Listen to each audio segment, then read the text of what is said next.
Albert AWOL, the voice of the jungle, broadcasting on the DVC to all points unknown.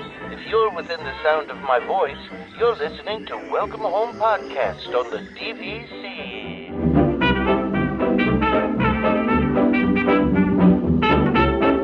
Hello and welcome home. This episode of Welcome Home is brought to you by DVC Resale Market. Thank you for joining us on episode 314 of Welcome Home, a Disney Parks and Vacation Club podcast. I'm Tom. I'm here with Trevor and Damon. How's it going, guys? Hey. Don't be too excited. I looked at this episode and I was just like, really? This is the episode I got to come back to? Wow. Yeah, I mean, Really? well, listen, I put the Disneyland stuff in the second half, so you could. But I mean, even the first half though is kind of brutal. There's not a lot of news out there, I guess. It's not. I mean, but then you missed the Pixar thing. What was the Pixar thing? The new movie. Oh, yeah. I mean, I thought we were not doing the movie stuff as much. Yeah, no. We can talk about it. I watched the. Okay, so yeah, I thought we weren't talking movies because it's not related to the Disney parks. So there's no real Disney park news this week, I guess. Yeah, that's a fair point. Yeah. Yeah, I mean, I watched the trailer for that. I thought it was fake at first. Really? Why? I just didn't think they would do a movie like that. I thought it looked like it was just like fake. I don't know. It looked very different from everything else I've seen from them, which made me think like, oh, is this like another like side studio or like DreamWorks? Not Pixar itself. Yeah. Yeah. I mean, not in a bad way though, because I mean, I thought the trailer was pretty funny. I mean, I thought that it was funny that the concept is essentially Avatar, but they like called out in the trailer. They made the joke like right away. Yeah. It was like, isn't this Avatar? And they're like, no, it's not Avatar. Like, I don't know. I thought it looks funny, and I don't remember hearing anything about this movie either. It kind of felt like it came out of the blue for me. Yeah, agreed. That's a general problem with their marketing right now. It's we don't seem to know what they're doing. I mean, some things we know a lot about, and then some things that they don't like. That Elio movie, I feel like kind of just like flew under the radar. Like there wasn't.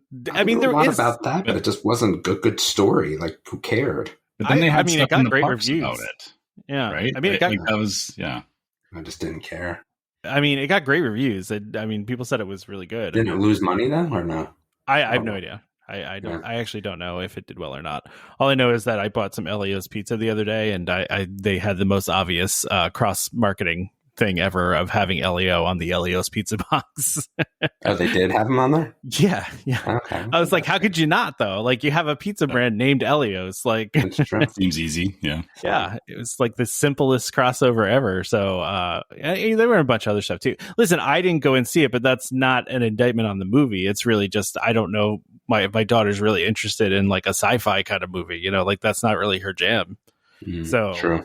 Like I would like to see it, and I will see it once it comes out in streaming, but it's just not one I would have gone to the movie theater about. But I do think it speaks to a larger, and I think Pixar actually posted this on their social media about people complaining that there's too many sequels and not enough original stuff. But then when there is original stuff, people don't go and see it. I just don't do movies anymore. You can't do as much character development in 2 hours as you can in, 8 1-hour episodes. That's just You're just all about TV series. I really don't do movies anymore. Yeah. Yeah. I mean, listen, once there was this catch up of special effects, right? Because the big thing with movies is you had so much money, they could make anything look real, but now you can make anything look real on a small budget. So if that's the case, then I don't really need, to go to the movies anymore. Yeah. The only thing left is the storytelling, and it's really not, like you said, it's hard to condense it all into. It is, which is why they're remaking Harry Potter because why not? Right? Why not? Right? Because 7 movies didn't have enough space for exposition. Really didn't, which is crazy. Yeah, I mean it's true. Like from the books to the movies, there was a lot that was cut out. So absolutely. What did I watch? I watched something recently where it was like they had to have spent like $25 million an episode on Squid Game. I was watching the most recent season of Squid Game, and I'm like, dude, they had to have spent a fortune on this show. Like, because I haven't caught up. I wanted to watch it, and then like I just haven't caught up with it yet, though. So you're not gonna like it, Damon. I liked the last season. A lot of people didn't, but I like. I very much I think a lot of people didn't understand the last season. A lot of people had different expectations of it. The ending is not where you think it's going to go. But there's so many spin-offs anyway now that it's just ridiculous. I don't know. I wanted to watch it, and then I started watching Animal Kingdom just like out of the blue, and then I just couldn't stop myself. So I'm on season 6 of that. Once I finish that, I'll go back to Squid Games. All right. So I like that with The Bear. I watched all 4 seasons of The Bear in like a week. I got addicted. Okay, real quick, because I know you kind of talked about your trip already, but how was Hagrid's coaster for you? Because it was kind of a highlight for me. It was good. These trips are so far in my past. I feel like now the summer has just whipped by. Like Epic Universe was great, probably one of the best vacations we've had ever. Go listen to the episode. This last cruise was very good. My son got sick. That was a whole big thing. And then we stayed at a Disney Good Neighbor hotel, which was not up to my standards, but go listen to episodes. The only other thing I think that we decided is because unfortunately my son got sick on the cruise, we would have done a cruise next year, but now he wants to take a year break, which is fine. We'll do the Star of the Seas. I mean, there's no way we'll do a Disney cruise again. They're just too boring for our age range. Was this your oldest or your middle son? Middle. Okay. And then the other thing is, so we decided because we're doing our cross country trip next year, but no one wants to go to Disneyland. So we're not going to Disneyland. They said that it is the same as Disney World and there's no point of going. That is so not wild. true at all. No, that's what they've said. Okay. So that is so we're going all the way out to the Grand Canyon and not taking the extra couple hours and going to Disneyland. Yeah, that's the craziest. No one wants to go so far. He's not really he said it. He said his kids said I know, but that's still crazy that you're going all that way and you're not going to Disneyland. They don't want to go. They don't want to waste the days. They said it's a waste of days. So, okay. Yeah, well, I guess that's fair if you don't know what you're missing. Yeah, I mean, they said to me, "What's different over there?" And I was like, "I don't know. They got Star Wars Land. They have some Marvel Land," and they're like, "Nah, we're out." Yeah, it sounds like your family's really just out on Disney in general. Yeah, I think it sounds like you've kind of moved past that phase in your life. I don't know if they're out on Disney, but they're out on, like, they don't want to go to a park where even if half the stuff is the same, which it seems like half the stuff probably is the same in terms of rides, right? They don't care about, like, walking in the park and that sort of stuff. They just care about the rides. There's some core rides that are the same, but I think you'll find there's quite a lot that's different. Yeah, I mean, listen, I get it at their age, though. I get it. I get it at their age, though. Like, I understand that. I feel like you don't appreciate a lot of that stuff until you're much older, you know? Yeah, like, I just don't know because, I mean, the thing is we're going to get an Indiana Jones ride. What really is different in Disneyland, right? Like, that's totally different. Not like that, you know, it's the same ride, but a little different. Like, what's really different? Cars Land, we're going to get one. So it's it's different than that one, though. I'm sure it is. Yeah. But it's very different. Yeah, you don't have you don't have the Matterhorn. You don't have Mr. Toads. You don't have Snow White. We rode Mr. Pinocchio's. So yeah, back in the day. Yeah, back in the day. Yeah, you don't have Mickey's Toontown. Yeah. Is that a ride? It's an entire land. But some of the rides are just different, though, too. Like Pirates is different, you know. Runaway Railway is not. You're talking about, like, is it different for me, you, and Trevor? Yeah, sure. And would we catch the nuances? A 21 yeah, your kids probably wouldn't, though. Yeah, I get that. I get that. Yeah, they could ride the Roger Rabbit ride, but they would have to know who Roger Rabbit is to. Yeah, I think the bigger thing on the trip now is that we're staying at 3 of the Gaylord hotels, which is their favorite hotel of all time. And I think they're more excited by that than they could ever be by Disneyland at their current age. So are you like RVing it across the country or are you like just driving your car? Okay. Yeah. So I think me and my daughter will probably drive out to Flagstaff. Okay. And then the other ones will fly to Flagstaff and then we'll drive back to Dallas. They'll fly back to Dallas and then we'll drive home. Wow. That's Can I make a prediction for your kids? You can make a prediction, sure. So I know you said your kid's favorite hotel is the Gaylord, but I feel like you're going to go to different ones across the country and they're not going to be the same experience. And your kids are going to be disappointed because the one in Florida or just in Florida, the one in Florida accommodations in general are on a different level. I think they're going to be disappointed after doing You stayed at the other Gaylords or not? No, but I've stayed in various places across the country, and you get a very different experience. Like Florida is a very unique experience to it, and it's very like tourist centric. A lot of other places are not tourist centric. Yeah, I think the Osprey and them will be pretty similar to what we see, but we'll find out. Hey, we'll talk about it when we go. Yeah, I guess so. Are you? So you're just doing like national parks and stuff? Is that? Yeah, I think we're just doing the Grand Canyon, Petrified Forest, and then what is ever that Cadillac-y place where you can spray paint stuff. I guess we'll stop there just because. Cadillac-y place that you can. Yeah, what's it called? What is that? No, there's an actual park. It's called. It's pretty famous, but anyway, whatever it's called, we'll stop there, and then that's probably it. Yeah, I mean, really, just more Grand Canyon than anything. So yeah, I'd like to do the Grand Canyon eventually. Like, you're not doing like Yellowstone and stuff like that. You're just dude. There's not enough time when when we're driving and stuff. There's not going to be enough time, and even with the kids having jobs now, like they can't take off a ton of time anymore. Makes it a lot harder. Yeah, and we're going to stop in Dallas to do some things in Dallas, so that will be fun. And that will be it. But that's our next trip. You're not like road tripping across the country with the whole family. It's really just going to be like your wife and daughter. Just my daughter.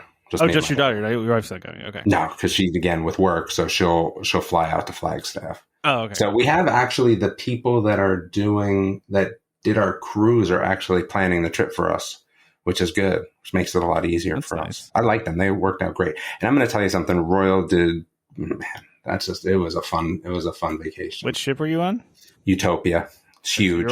You were on one of the new huge ones. The newest one, yeah, it's like 7,000 people. It was. Yeah, I think I saw that. I think I saw that one at port when we were. It's big. Yeah, it's gigantic. It's absurdly large. Yeah, it's absurdly large is right. Yeah, because I was in another royal ship that was a much an older one, and we're just looking at that ship, and you just like look up, like it's because it's like a skyscraper basically. It's absurd how large it is. It is. So when we were on the island, it was the same thing. Right, there was another royal ship on the island as well, and it was like, man, this ship is twice the size of that. It's crazy. So Star of the Seas, I think, starts in August. It's the same size ship this August, so we'll probably do that in 27. Did you feel? See, it's funny because my parents, who are frequent cruisers, they don't like the bigger ships because they feel like, despite how large they are, that everything feels very crowded still. That like more crowded than the smaller ones. That's what they said to me. I was surprised by that because I was like, the ships are huge. So yeah, I mean, there's also 7,000 people on them. Well, right? I know that's what I'm saying. Yeah, I didn't feel crowded at all. I don't feel like I've seen some of the pictures of the carnival ships where like people are like shoulder to shoulder, like at Disney. It was not like that ever. I mean, it was big enough that I didn't find it to be crowded.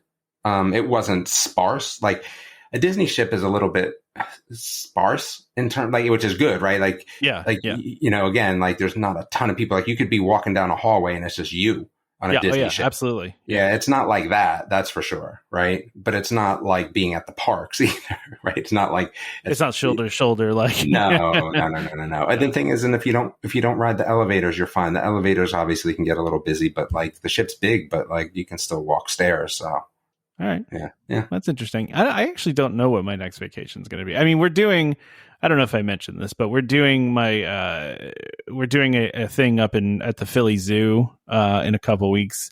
We're doing like a behind the scenes thing with rhinos, hippos, and otters. It's for my sister's birthday. My brother-in-law set it up, and he wanted her nieces to join. So my daughter's going to be doing these behind the scenes things. I'm there for the otters. I don't know about anything else, but that's the only one I'm doing, right? So like they offered it to the adults too, and it was a little pricey. So I didn't want to do have both of us do each of them. So I just bought like one adult ticket to each one, and I told my wife, I'm like, I'm taking otters. You can take both the other two if you want. I want to see the otters, because the Philly Zoo is really nice. I remember, I went there when I was a kid. It's funny because I remember them having a monorail, and then I said to my wife, I was like, does Philly Zoo still have the monorail? And she's like, I don't know. And then I looked it up, and like they shut the monorail down in like 2004, and I'm like, geez, like what? My life has passed me by quickly here because I remember the monorail being there, and I'm pretty sure I rode like an elephant or a camel or something when I was there too. And I'm betting they don't do that anymore. But I don't remember if I've been there. I feel like I might have, but I can't for certain say. It's a good zoo. It's definitely a good zoo. So yeah. And then I posted this in the Discord to get it back to Disney a little bit here, is that I'm going to the Descendants concert.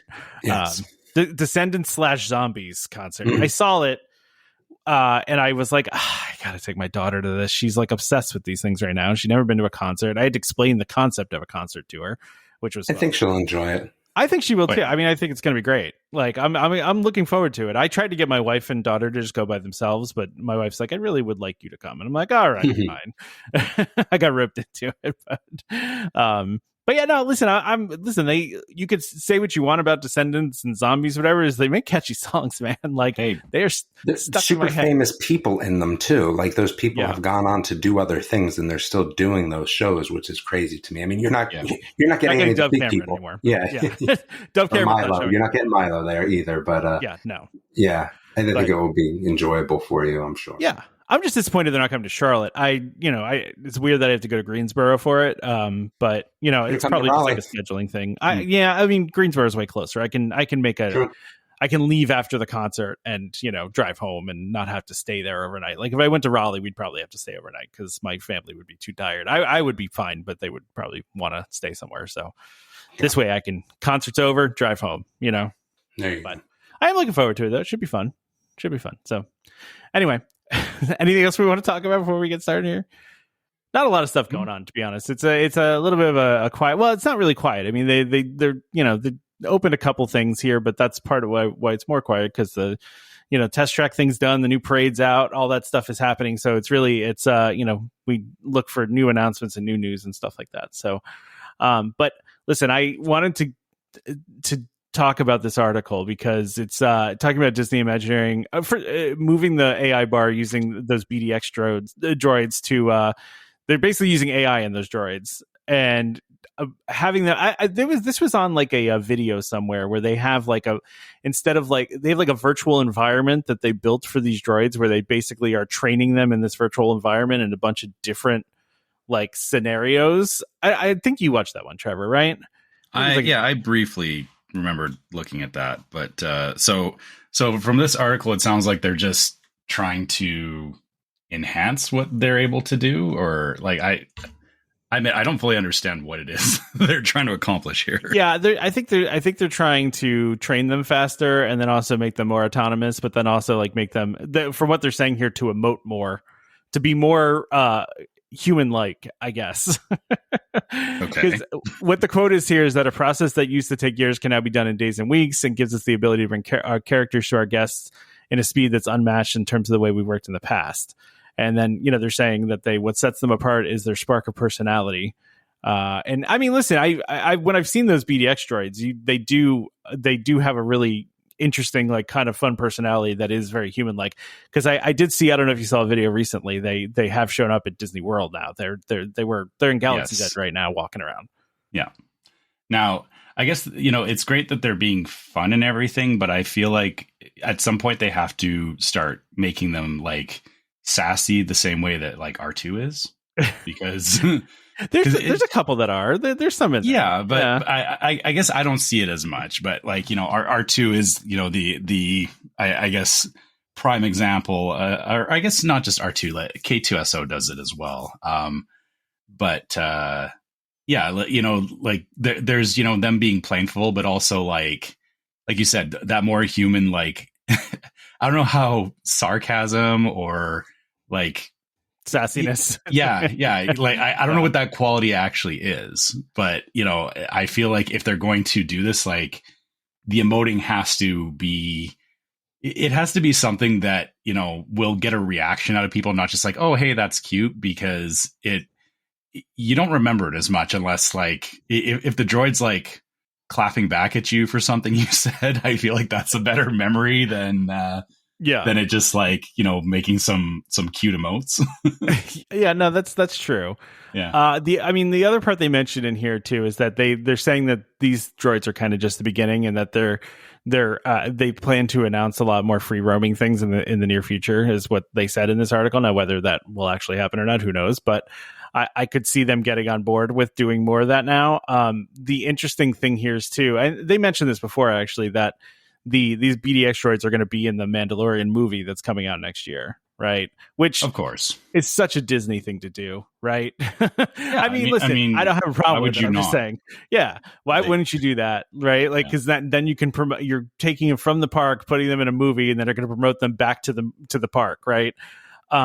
But it's interesting because it says that the BDX droids themselves are performing during the movie. So like they're they're not doing like a set thing. They're like actually performing themselves, which is or it's not like a cameo in the background kind of thing. They're actually like in a scene somewhere. Yeah, so this says the next quote in here is, "This is just the start. The company plans to deploy more expressive interactive characters across parks and cruise lines, which is part of the $60 billion investment over the next decade in attractions and expansion." So, okay. so Trevor, you're just like, okay, do it then. Yeah, like you keep talking about it, but when are you going to do it? Yeah, I know. I listen. I just thought this was interesting because it's and I listen. They've been making deals on AI and stuff like that too. But the fact that they're able to do, I mean, we've talked about this over the years. They've had these things, that were like semi-autonomous as far as they could go for the technology at the time. Like the dinosaur, I always forget his name, Lucky, was like could react to things and stuff like that, but was still controlled by a human. Like there was still a person determining most of what it was doing, but it was still like, it could react to things and stuff like that. And for the time, I think that, what was that, the early 2000s or the 90s? I don't even remember.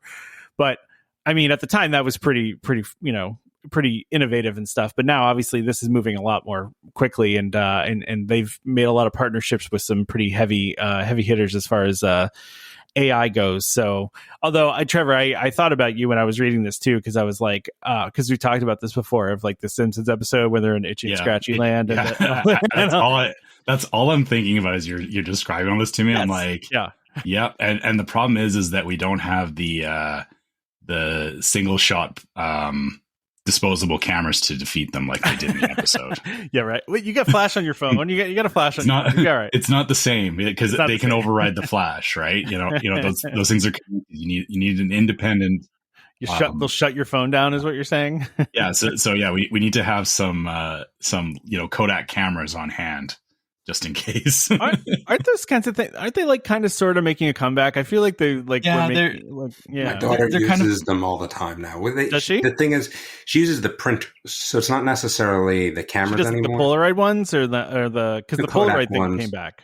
Yeah, so like what happens is like you use your phone, but you still print out the pictures on this like Kodak printer that like is Polaroids. Like it's crazy. Yeah, but it's not like the old like Kodak cameras though with the film and everything. Not the disposable camera that you drop into a Dropbox and get the pictures a week later. or buying film for a camera. I remember that. I remember I used to have to like stock film at a grocery store I worked at, which is wild now that I think about that. Honestly, if you gave me a camera right now and said, go develop the pictures we just took, I would have no idea where to go. I know one place in the city that I could go to develop film. Does like not one like camera place that I could go. Does like CVS and Walgreens still? I don't even know. Maybe, I don't know, but I don't even think they have those machines anymore because they used to have those big. Yeah, those big machines. Yeah, where you could print stuff out. Yeah, interesting. I said it's going to become a real problem when these AI droids get up there because, like I said, we don't have the camera flashes to stop them. That's funny, actually. I honestly, I swear to you, Trevor, that is when I read this. That is the first thing I imagined in my head was Itchy and Scratchy Land and the robots going crazy and trying to kill everybody. But let's hope that's not what happens. I would like to believe that Disney is being responsible in their AI engineering. I would like to believe that as well, and let's hope that's the case. So, anything else on this? You want to move on to the next thing? Yeah, let's talk about this next one because it's the holdover from last week. It is, yeah.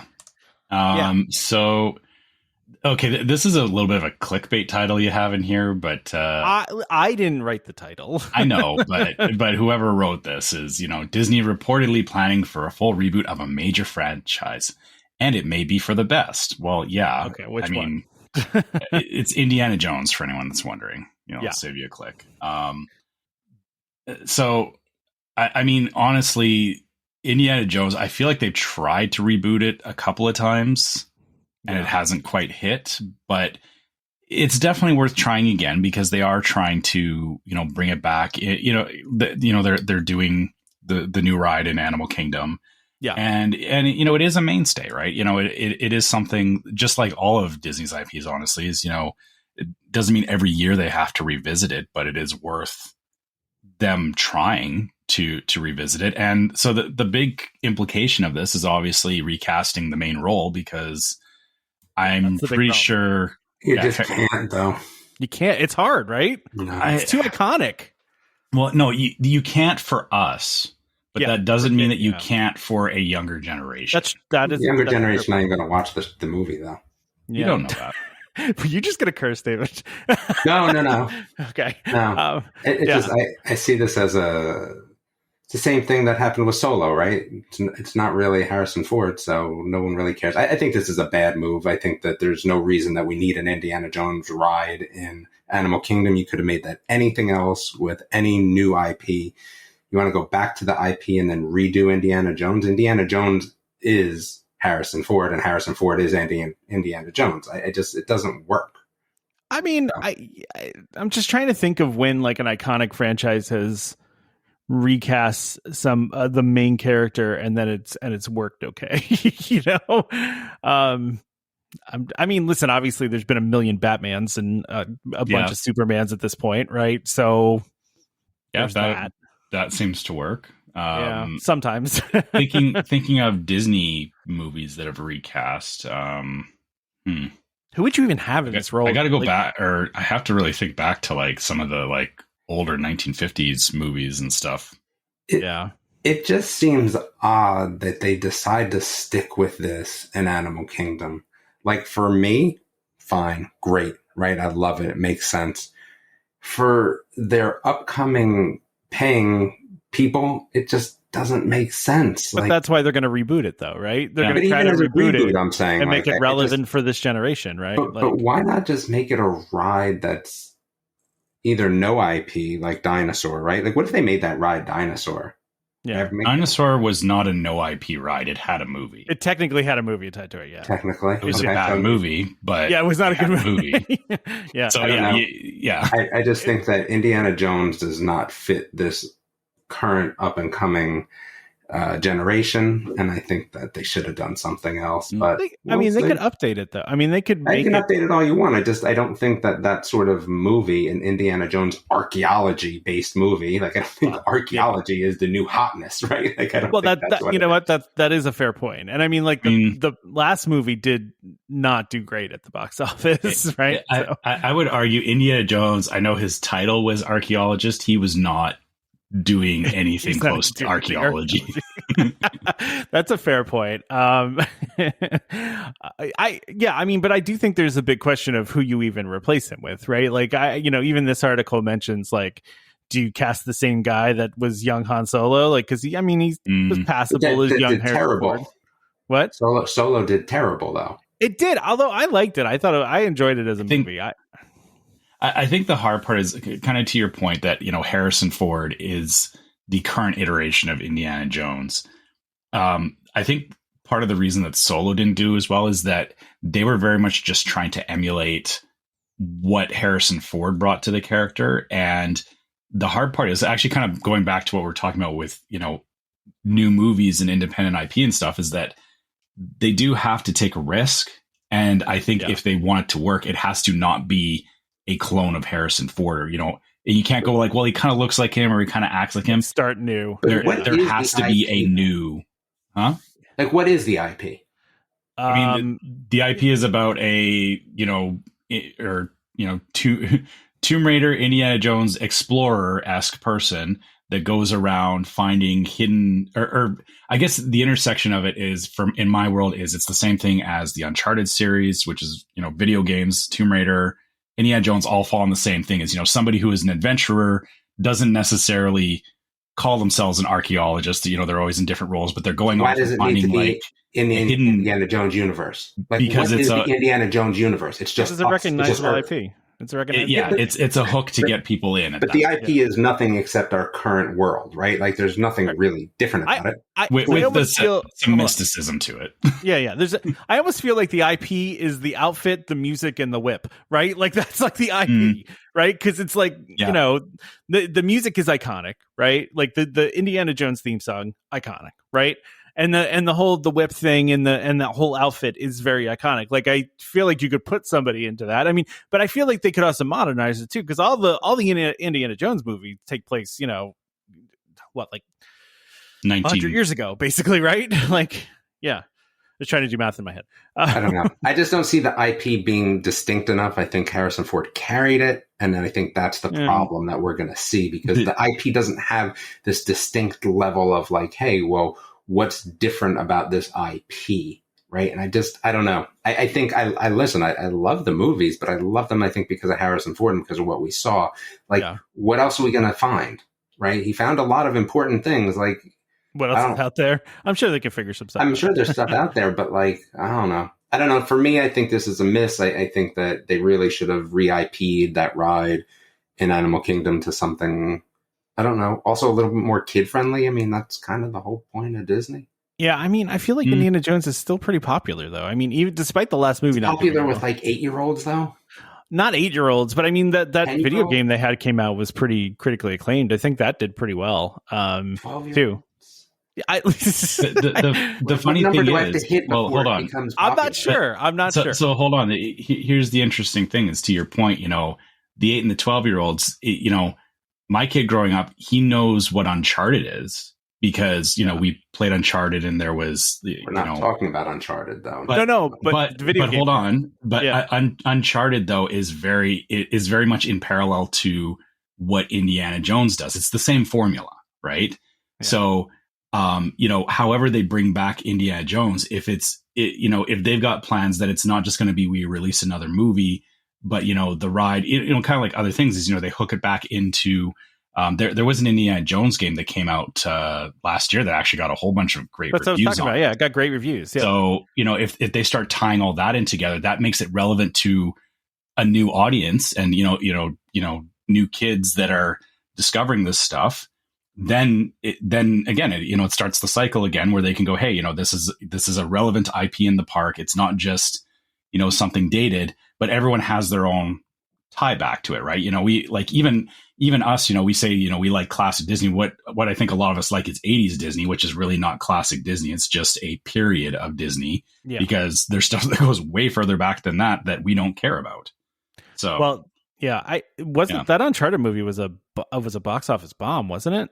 No, I believe it was. Yeah, it didn't do great, but again, but the series though, like it's very well known, and it fits that same mold that Indiana Jones is. So to your point, like Indiana Jones is just one of many in that type of adventure storytelling, right? So it doesn't necessarily have to be Indiana Jones. But if those are bombing at the box office, right? Forget about the video games. If they're bombing at the box office, isn't that saying something though? That maybe people video games are a bigger industry than the box office. I mean, the Minecraft movie just did $1 billion, or not $1 billion, but like $900 million. That movie did great. That's what I'm saying. So if you have these things that are bombing, I don't know. I think this is a fail. We'll see. I mean, listen, people are going to ride it because it's a ride, but do I think they could have done a better IP with it? Absolutely. I don't think new Indiana Jones reboot's going to do anything in the entertainment industry. So we'll see. Here's my question, I guess, to tie it back to the parks. Is the new ride going to be Indiana Jones? Is it going to be whoever? Are they going to put these things out in parallel? I guess is what I'm saying. I would have to imagine that if they're usually talking about it, it's going to be in parallel. Yeah, because I would assume that. What if it's in parallel and it bombs, and then you're stuck with this ride? Well, that's happened, right? Like that happened with Dinosaur. Yeah, that happened with Dinosaur. But Dinosaur was like a movie and an IP, but the IP still kind of stands on its own as just Dinosaur. Like, what kid doesn't like? Yeah, it's because it's not specific to. I mean, they're just dinosaurs, right? But it was tied in, yes. But then you're talking about it being kid friendly. Dinosaurs scared a lot more kids than Indiana Jones has. Yeah, because I don't know, man. That Indiana Jones first movie was still kind of scary too. Let's be honest, right? Oh yeah, the movies, yes, definitely. But the ride, like the ride is a lot more open, and you can kind of see what's coming. Whereas Dinosaur is very dark, and there's a lot more jump scares in Dinosaur. Yeah. Like, it didn't like dinosaurs. It's going to do fine because it's in the park, but I just think that it could have been done with a better IP. But we'll see. It'll be interesting to see what they do. Though. We already have that in Disneyland, right? Isn't that the whole point? Why would we just replicate? I mean, it's going to be a different ride. It's different. It's still the same IP, right? I think that's the problem with Disneyland for us, right? As a family, forget about the ride being minusculely different. Like, give me different IPs, excluding the fact that we have Avengers out there, right? Avengers Campus. But you do. You have Marvel out there. You have, you do have some different IPs. There's the entire Pixar land. There's, there's actually less. I just felt like this was an opportunity to create a different IP than just, making a different same IP from Disneyland ride. But that's where we talked about, though, right? Like, as I guess, like, they tried like Strange World and it didn't really hit. That's what we just talked about. Original stuff is not going. It's just not. So then it becomes like, where do you, if you're going to invest in building a ride, like, where do you take that chance? You take the chance on an existing IP that even if the current iteration of it bombs, it's still relevant in the, the general, Disney, I don't know what you call it. The Disney bubble knows what it is. Disneyverse. Yeah. Or do you go with something that, is, hey, this is new. It could be the next Frozen, but it's a huge risk. Like, I see why Disney's not willing to, put all their eggs in one basket on something that might hit. Whereas Indy is like, yes, you're right. They could pick another IP, but this one is the safe bet. Yeah. You think Indiana Jones is the safe bet? I think it is for a park ride. Yeah. Yeah. I think it's still recognizable. I disagree with that. I'd rather see another Frozen ride. I mean, I'd rather see another ride? Frozen Zootopia. Like, yeah. Yeah, even Zootopia is higher risk than India at this point. It does. Yeah, but I don't see any 12-year-olds clamoring to go on the Indiana Jones ride. That's all I guess I'm saying is, like, until you get that number, you're just not like getting kids. Like, they might enjoy it when they go, but they're not like, oh, I got to go on that Indiana Jones ride. Well, what's Indiana Jones? That's what you're going to get. Wait, what's Indiana Jones again? No, I get that. Yeah. That's where I started with my kid when he was 6 years old, and we took him on the ride, and he was like, that was cool. But he still didn't like dive into the shows or anything like that, but he liked the ride, and then we went and we watched the show in Hollywood Studios, and he really liked the show, or he liked the stage show. So we could have watched the movies, but again, is the stage show going away or no? I mean, not that I've heard. No, I mean, so why do I need two things for Indiana Jones? Like, keep me the stage show and just update that to the new movie. They might get rid of it eventually. I mean, it's possible. Yeah. Yeah. You could say the same thing about every IP at this point. There's so much overlap that. But there's a difference between Frozen and Indiana Jones. That's what I guess what I'm getting. You could have 10 Frozen things and it still wouldn't be enough. Yeah, the difference is you like Frozen more than Indiana Jones. That's the difference. Not me. Well, kids personally. Kids do, but not me. Yeah. You just said you want a Frozen ride. I'd rather it makes more sense. Yes, from a kid's perspective. You're saying from a kid's perspective. Yeah. Sure.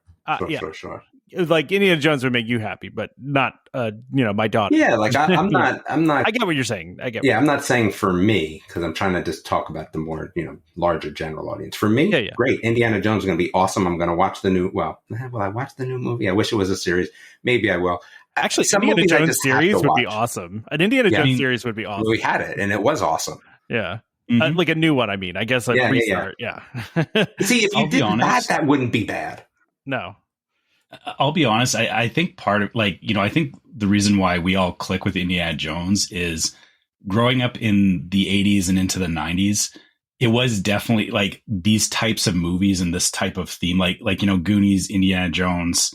There's a whole list of other shows in the same vein of like that like action adventure kind of thing. I feel like if that came back, it would, like, kids would resonate with it, but nobody's getting on bringing that kind of stuff back. Like it's a hard, like to your point, that like the reason why it seems like nobody's going to be interested in it right now is because that's not where media is going at the moment. So it's, it's kind of hard to sell it if it's not big in the media. Right. It's true. Yeah. I mean, But you could also make, I mean, you could make Indiana Jones like James Bond, right? Like you could just have like a bunch of movies. Different cycling. Though. Yeah. Same thing. It's kind of gone down. I ask my kids who James Bond is. They don't know. At all? Like they don't even know, like they're not aware of James Bond in any way? I don't think that they are.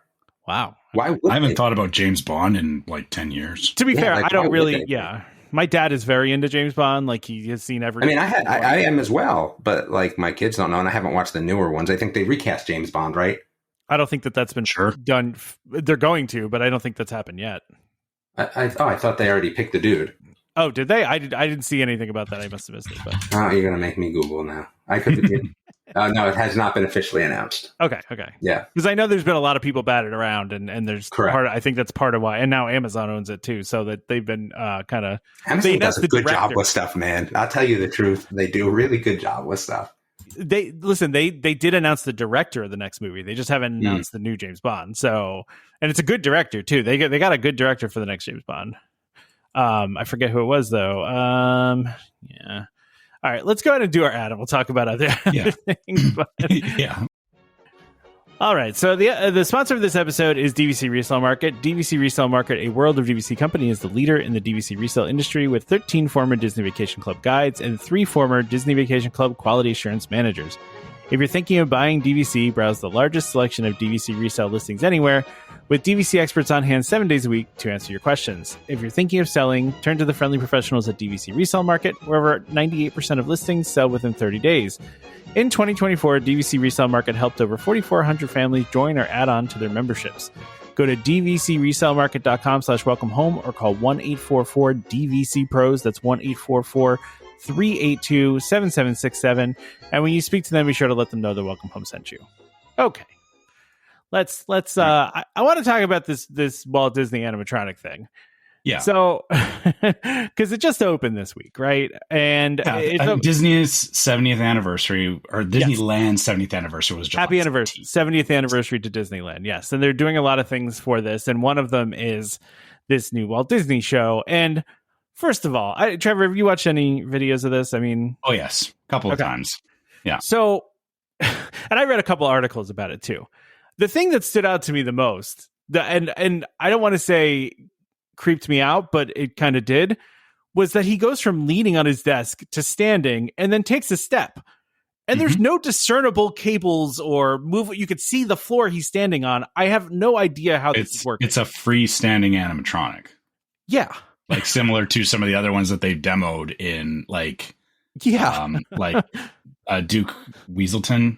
Yeah, the Duke Weaselton one, that they did. Yeah. Or the Groot one they had, the Groot one that would walk around and dance and stuff. They had that one. Mm-hmm. So it is a freestanding animatronic, which in and of itself is pretty cool that they're starting to do that as part of a show. But I was also thinking to myself, does he have like a battery pack on him or something, and someone needs to go like stick a USB cable into Walt's neck every night? Like, you know what I mean? I would assume, it's right? plugged in somewhere. You know, they probably just have a cable in the table somewhere. Got to be a weird job right there. But anyway, let's continue. Yeah. So that just watching that part was mind blowing to me. Yeah, and you know the thing about it is like the hard part for me is that I was busy looking at the animatronics, like how it was moving, how it was gesturing and whatnot. And it's very detailed. He's got a lot of emotion, like they did a lot of a lot of expression in the face and everything, which is very cool. But it doesn't quite look like Walt. It's funny, and it's bugging me. It's really interesting because I've seen several different angles of this, and some of the angles it looks exactly like him. And others it doesn't. I'm confused by head or like face on. It just doesn't look right. His face looks a little fat. Like it looks like it's too. Like it needs to be like a little bit skinnier almost. You know. Yeah, and I attribute to maybe because of all the detailed stuff in there. Yeah. Maybe they had to build the head a little bit bigger than they wanted to, but I guess the thing is too is that it also his the framing of him. It makes him look shorter than I could see that, than what, like, again, looking at older pictures of Walt, like he seemed a lot taller and more slender, whereas this like feels, I don't know. It just, according to the internet, he was 5'10". So okay, but I guess he doesn't look that in a lot of the old videos right. and stuff. Yeah. Like he looks, you know, he presents as being like standing up. Like this animatronic feels like he's kind of hunching over a little bit. Which I get that. Yeah. Go ahead. I was just gonna say, you know, I don't want to pick it apart, but it's like this is supposed to be like a big thing for the 70th, and you know they were very excited to launch it, but it's like, did nobody ever stop and look at it and go like, hey, is this like, does this look close enough to video and images of Walt that we have? Or did they kind of go, you know, it's close enough for what we can do? Like, I just don't understand how it got.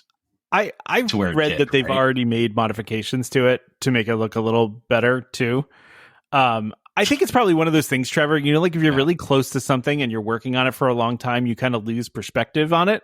Right? That's fair. Yeah. Yeah. But I also think it's just extraordinarily difficult to replicate specific human beings in animatronic form. Right. I just think it is.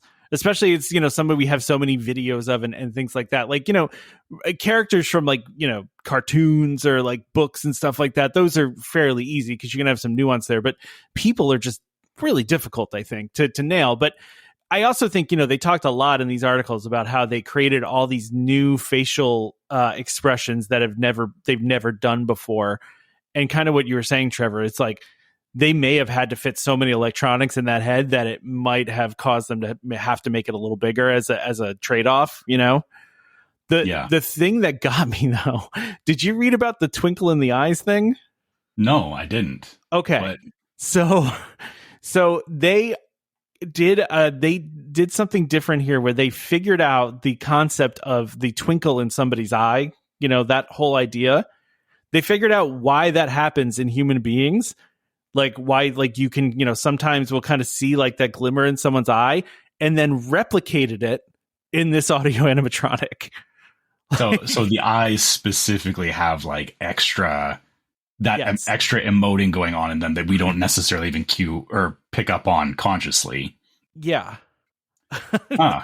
I mean, that's interesting, and man. Yeah, and this is the hard part. Is, you know, I don't want to take away from the fact that a lot of very talented people spent time working on this, and I don't want to diminish the fact that yes, it is a very impressive animatronic, but like you said, I feel like somebody needed to take a step back and look at it as part of the bigger picture of what they're trying to project, because it just, the hard part is that like I said, you know, I saw a lot of the reactions, and even my reaction too is like, oh yeah, that kind of looks like Walt. Like it looks like an animatronic of Walt. I have heard it is a lot more real in person than the video doesn't capture it as well as it does when you're in person.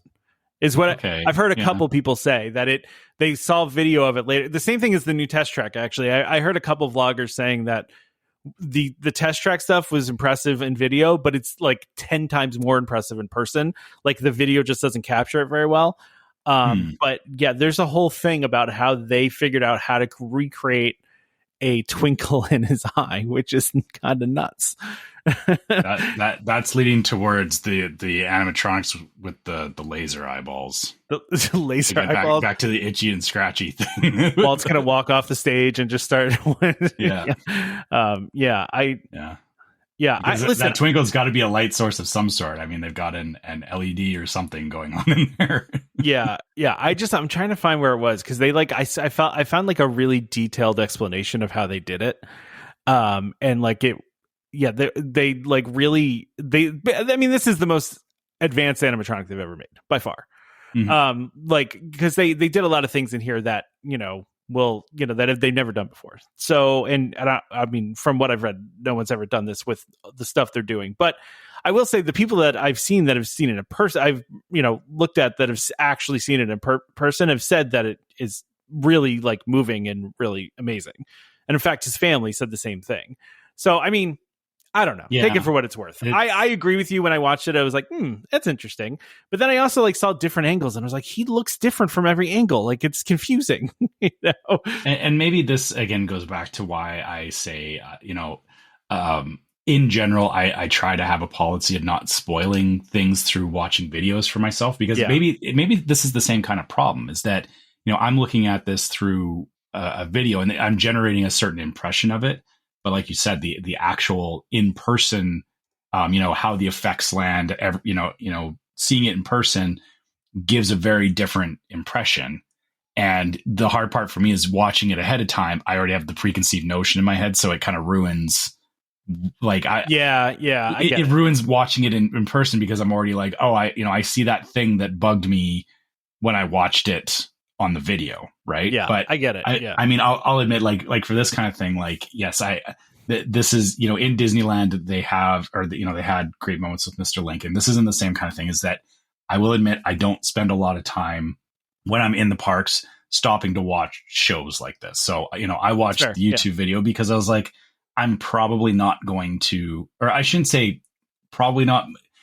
I may end up stopping in there and checking it out once, but it's not something where I'm like, it's a priority for me to go and see the show live. Right. Yeah. So, yeah. Oh, so I found the article. So this was from, I think it was from Tom Fitzgerald said this, who is like the, like one of the big, he's like the main, he's like the top engineer at this point. He's done a lot of stuff that, but he said, we have Imagineering groups that say, let me figure that out. And they figured out the reason that we get that little twinkle in our eye is because of what's called a corneal bulge. And so physically, our animatronic figures had not had that before. And so they replicated a corneal bulge so that when you look at him, you get that glint in the eye. Huh. That is crazy, though. Like, I mean, yeah, they just have people there that are just like, let's figure out what makes a gleam in somebody's eye. Like, that's crazy. Yeah. Anyway, but listen, it's an extraordinarily impressive animatronic, but to your point, I think they could work on the face, and listen, they can fix that. Like they can keep iterating on that and trying to make that better as they go along. They absolutely could. Wouldn't be the first time they did that. And you're right. Like I mean, as time has gone on, animatronics have gotten all kinds of facelifts, literally. And I wouldn't be surprised if this has the same thing. But the hard part is when it first comes out, it's going to be like this for a little while, because it's not like they're going to go back and like change it in a week. I heard they already made some changes though. Like I heard they did already do some changing, but I don't know. To the face or to the face, yeah, specifically. Okay. After the internet kind of, some people were commenting on it. Yeah. Yeah. But I mean, I've also seen people that were in the like videos of people that actually saw it live and were like straight up like crying, like, so I don't know. Yeah, I get that. Again, it's a hard thing to detach the what you get on the internet versus being there in person, right? Yeah. But I mean, listen, regardless of anything, just the point where he gets off the desk and then stands up and takes a step or two is just it's crazy to watch. I wonder if they could make him do a flip. I mean, why not, right? He just takes 2 steps, does a backflip. Yeah. Then that would be, they'd really get some criticism for that. It's like, I don't remember Walt Disney doing any backflips on World of Color. That's getting into like, I don't know about you. I've seen some crazy like AI generation stuff on Facebook and stuff. Like it just, that feels in the same realm as that, which we don't need that.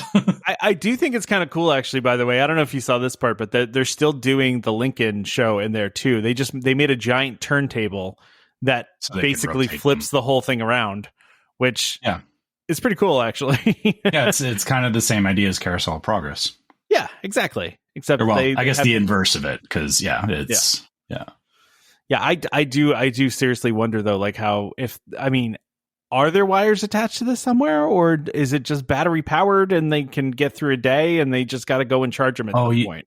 I bet the charging is, I'm forgetting the name of it, but, it's like maybe through his feet, like wireless induction charging. Yeah. Yeah. Good. Yeah. That could be is that maybe the whole stage, it has like a charging platform underneath of it. So wherever he's moving, he's connected and charging, right? Usually I feel like you see that would be, so yeah. Well, but again, it is Disney and they can be very smart about hiding these things, but that would be the smart and elegant way to rather handle than having that. someone go up there every day and charge it, because that would, I'm not gonna lie, that would, if that were my job, I'd be a little creeped out. Like, or I heard that apparently it had a malfunction already. I heard that last day or so, but I'm just imagining a cast member running up with a USB cable and quickly plugging it in. Hold on, we got to reboot Walt. Wait a sec, yeah, that's just a weird situation. But I like to think that they figured out a proper solution that it can move around, but it's also because again, if you think about how many times that the show runs throughout the day, there's no way it could just run off of a battery for the entire day. Like it needs a way to be consistently charged. So there's definitely some sort of induction charging going on there. Yeah, because I mean, there's clearly no wires going on here. If there are wires, they've hidden them in some way that's imperceptible, because there's no way. Just looking at the floor, looking at how he moves, you can see obvious breaks in flooring, and if you're looking close enough, you can see the stuff. There's none of that there. It's a solid floor. He takes 2 steps, so it's not like the wires are running up one of his legs. And the table behind him doesn't have any obvious weird pieces to it or anything. Yeah, If they did it somehow, if there's wires somewhere, I don't know where they are. I honestly don't. But yeah, it's a little unnerving, but it's also extraordinarily cool.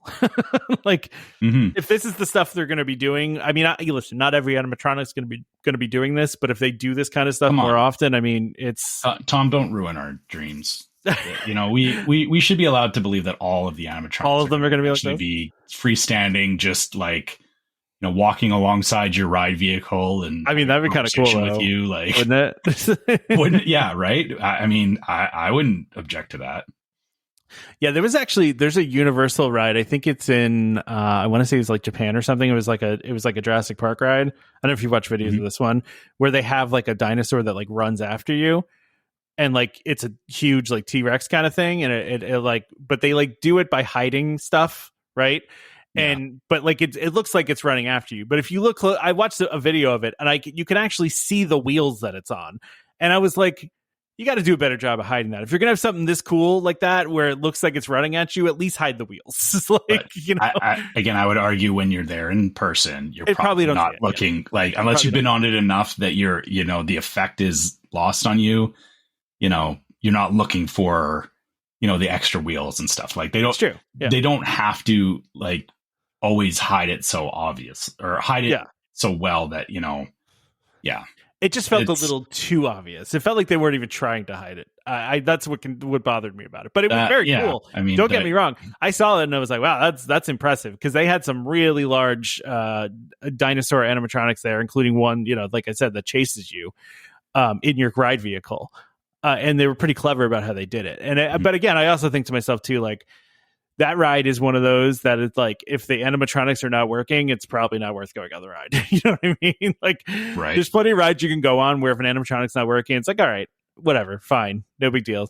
Rest of the ride's still great. But if the dinosaur chasing you isn't working, the other ones are cool, I guess. But it's it's just a dark ride, But talk about a terrifying ride, by the way. It creeped me out just watching it. So back to the point about, the freestanding animatronics and all that, hey, if we have this with Walt and, we just said, I wish this was in every ride, maybe Indiana Jones will have some freestanding animatronics. I was literally thinking about that. Yeah. Yeah. Like Indy actually moving around on the set versus the current iteration, which is very, very static and obviously mechanical. Can you imagine if that becomes the norm? If they start having these animatronics to straight up walking around rides and the parks and stuff like that, like humans. I mean, we're going to get there eventually. It's going to happen. Yeah. But yeah, I'm not ready to.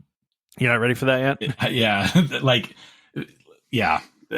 I feel like a lot needs to happen. Yeah. Yeah, I watched too many of those 80s sci-fi movies growing up. Too many sci-fi movies. Terminator 2 left an impression on me.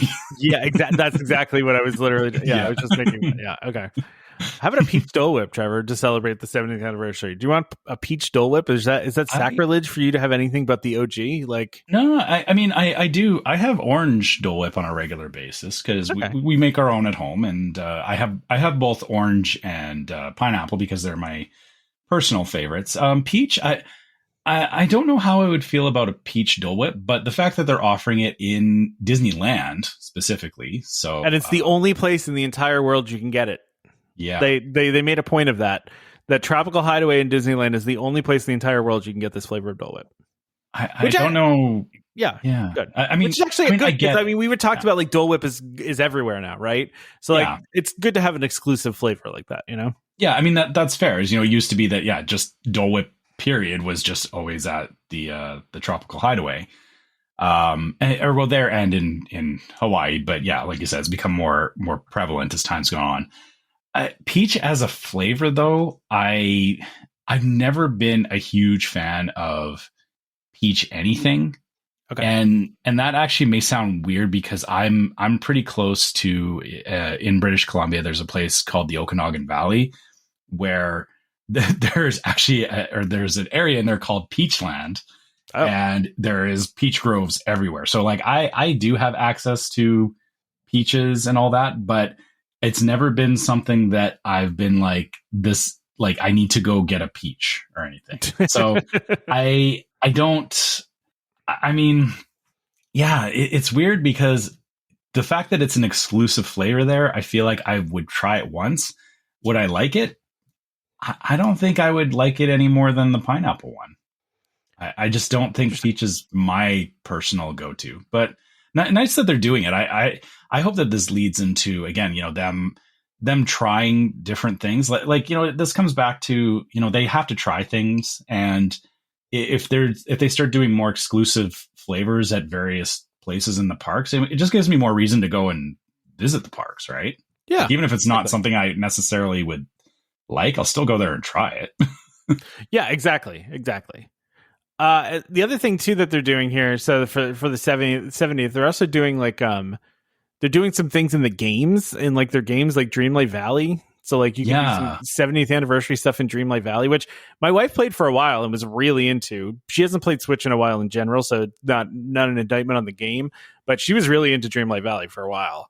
But I guess there's some like free 70th anniversary stuff you can do, as well as Disney Speedstorm too. Yeah, it's actually across 3 different games that they're doing it. So there's Dreamlight Valley, Speedstorm, and then Disney Magic Kingdoms, which is a mobile game where you literally build a park. I played Magic Kingdoms for a little bit. It's fun, but I just... Is it just Roller Coaster Tycoon Disney version? Like, is that... Yeah, kind of. I mean, it has like quests and like dailies, like a lot of mobile games. It kind of fits the same format of like, you got to do your daily quests and all that stuff. Oh yeah. If you don't do it they incentivize you to go on every day and do stuff. Yeah, exactly. But yeah, it's nice that they are, kind of back to what we were saying earlier is, games are a pretty big cornerstone now of media in general, and for them to promote this stuff in their own games. I'm glad they're at least doing these kind of special events, because in the past it seemed like Disney has like, they put games out there and been like, yeah, we made a game, and it doesn't really do anything. And these 3 games are like recurring online service games, for anybody wondering. Dreamlight Valley, Speedstorm, and Magic Kingdoms they're all online, persistent games. Speedstorm in particular, if you want a good arcade racing game, like in a similar vein to Mario Kart, it has its own flair to it and everything. They're that kind of style game. It's the same. It's a fun arcade racer game. But like I said, nice that they're actually trying to promote this stuff in there, because it feels like sometimes. Back to, the point about some of the newer movies that they're trying to promote, sometimes, like, even though the 70th is a big thing, sometimes it feels like outside of the obvious Disney channels, they don't always advertise themselves well enough. And this is a great way to advertise themselves because there's millions of people that play these games. No, there are. Yeah, absolutely. Absolutely. Yeah, they're doing a lot of cool stuff for the 70th anniversary of Disneyland, as they should. I mean, I'm sure 75th will be even bigger because we love when it's like, you know, for whatever reason, we love 25. Things in quarters. Yeah, I don't know why that is, but like, you know, they're going to make of a century. Yeah, exactly. And also, by the way, I don't know if you checked this out. I did, but they put all those POVs we talked about a couple weeks ago. They put them on Disney Plus, and so I was checking some of them out. Yeah. I just had him on as background, which was kind of fun, you know, just to see that. Because especially since I haven't been to Disneyland. Now, given I've watched, you know, ride videos of pretty much everything there. So, like, I know what they look like. But these were obviously shot by Disney and empty rides. And, you know, you can't get really much better of a POV of a Disney ride than from Disney themselves. I will say that the skipper they chose for Jungle Cruise, I didn't love. But given...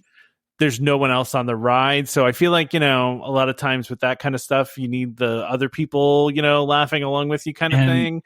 And, you know, the hard part about that ride in particular is that I feel like, you know, the skippers sometimes do have to go a little bit off script. But if you're recording something for like Disney Plus, I feel like they had to get somebody that was like, okay, you're going to stay to the script. You're not going to do anything creative or different because that does warp, like you said, we see it as not as interesting because of the fact that we like the, you know, when they do the little, like, you know, jab at current event things going on, or, you know, they do like a weird twist on it that you wouldn't normally see. But I get why they couldn't do it as part of the video.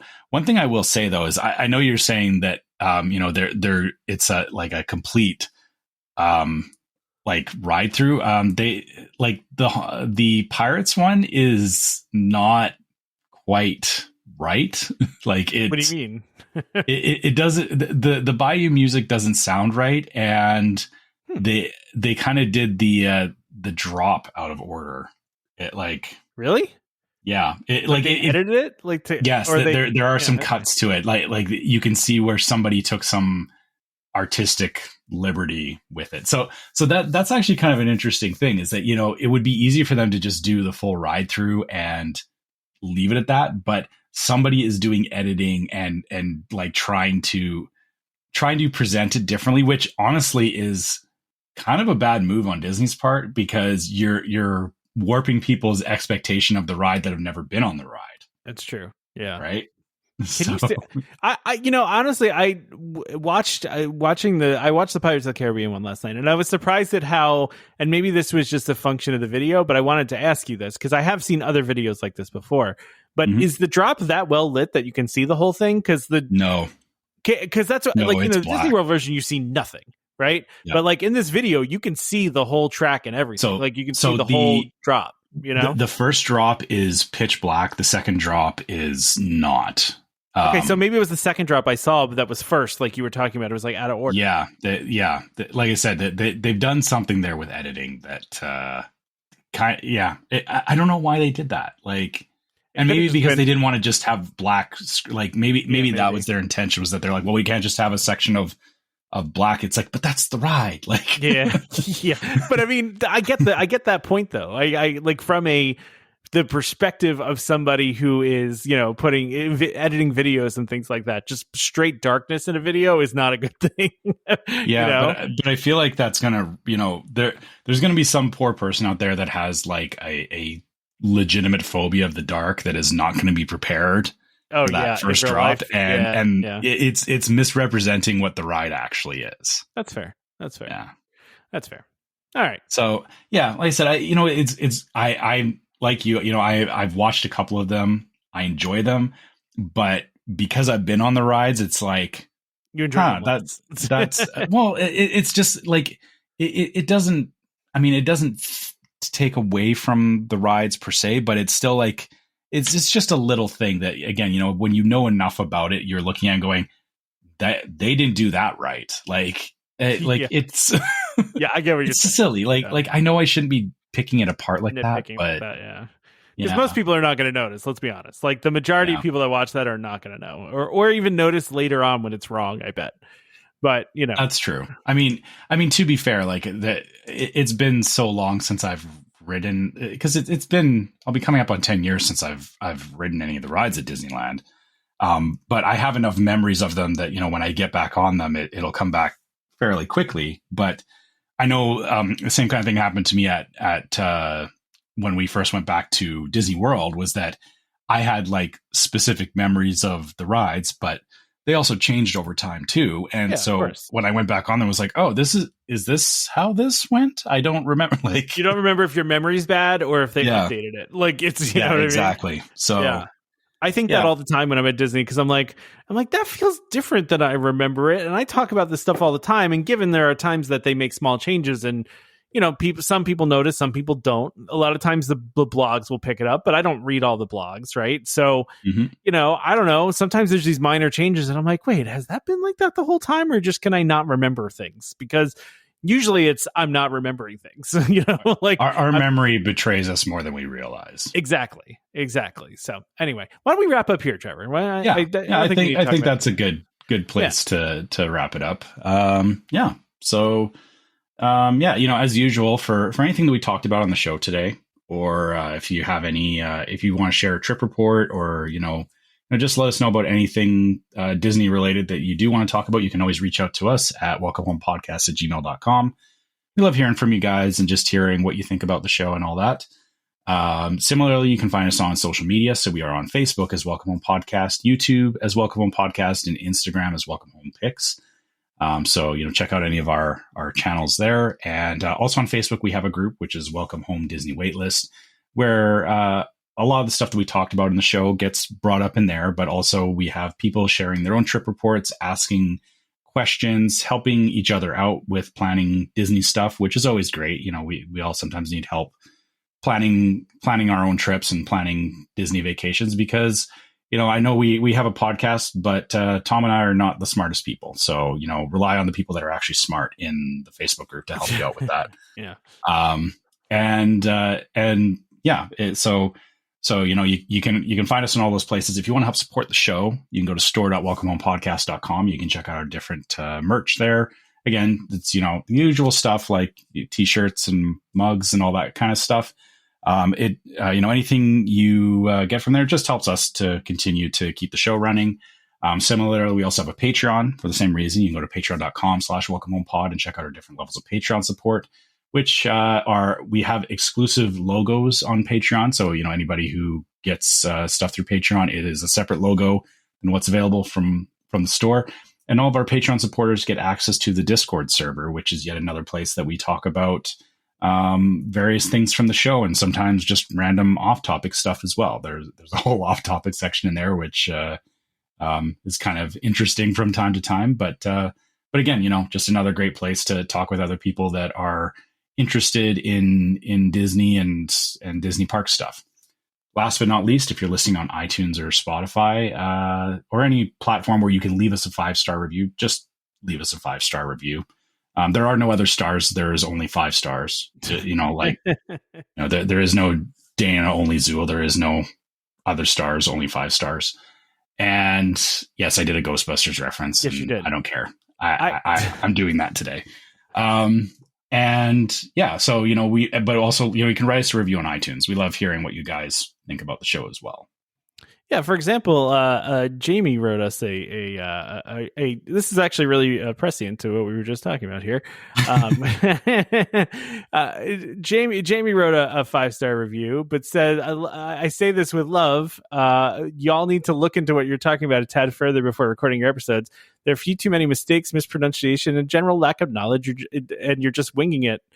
I don't think that that's a fair piece of feedback. I feel like I have a lot of general knowledge and you have a lot of general knowledge. Just because we say things wrong sometimes doesn't mean we don't know things. Yeah. Like doing this is hard, man. Like this is, you say things sometimes and it's like, oh, I can't tell you how many times I've said stuff on the show. And then after we're done recording, I'm like, oh wait, that was wrong. Why did I say that?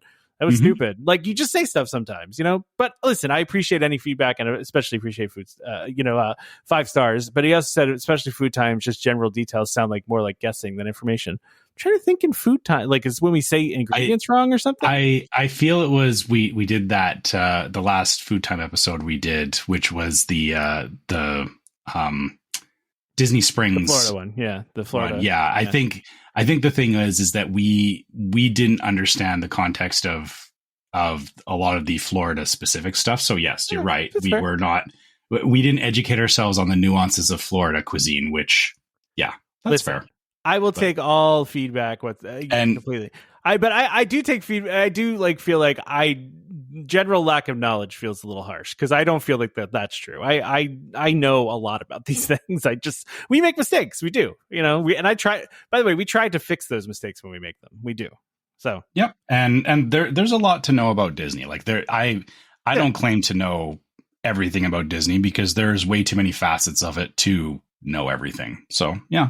Listen, I'll like I said, I'll take all feedback, and I appreciate foodback. I'm going to start calling food time feedback. So thank you, Jamie. I appreciate that. And by the way, I did actually want to correct something from last week, because I think, who was it that pointed this out in the Discord? Was it Jason? So there was the thing we talked about last week in the Canadian Pavilion about the holiday thing they're doing at the Canadian Pavilion. Oh, yeah. And I Googled it, and the internet told me that it was Off Kilter it was a rebrand of Off Kilter. Jason is telling me that this is not correct. So listen, I fully will tell you, I just looked, I searched for it, I found that. And if that's wrong, that's totally fine. I didn't look that deep into it, but it's yeah.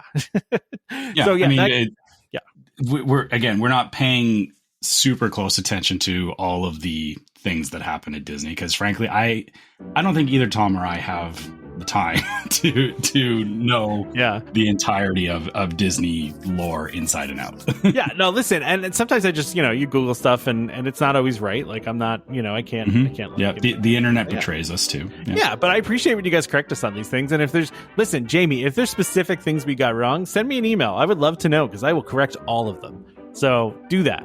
Email me, please. welcomehomepodcast@gmail.com. But thank you again for the 5-star review. We really appreciate it. Anyway, I think we're done with part now. All right. Yeah. Also, don't forget to subscribe to Welcome Home Podcast so you can be reminded every time we release an episode. You can find us on Apple Podcasts, Amazon Music, TuneIn, Stitcher, Spotify, YouTube Music, just about any podcast app that's out there. Just a reminder to our listeners, Welcome Home Podcast is for entertainment only. We are not employed by the Walt Disney Company, and as such, all opinions we express on the show are our own. So please consult a Disney cast member or DVC cast member for anything we talked about, for more information about anything we talked about today. Huge thank you to our sponsor of this episode, DVC Resale Market, and of course, World of DVC, for continuing to partner with us and be really good friends to us. So please check them out for your DVC needs. If you want to buy, you want to sell, you want to rent, you want to finance, they do it all. Actually, you can do trip planning through them too. You can do just about anything. So join us next time for more Disney Parks discussion. Of course, more DVC talk. We hope to see you all real soon. This is Skipper Albert Awol, the voice of the jungle, signing off from Welcome Home Podcast on the DVC. Do a huddle when we hit its hair. How she can cuddle is no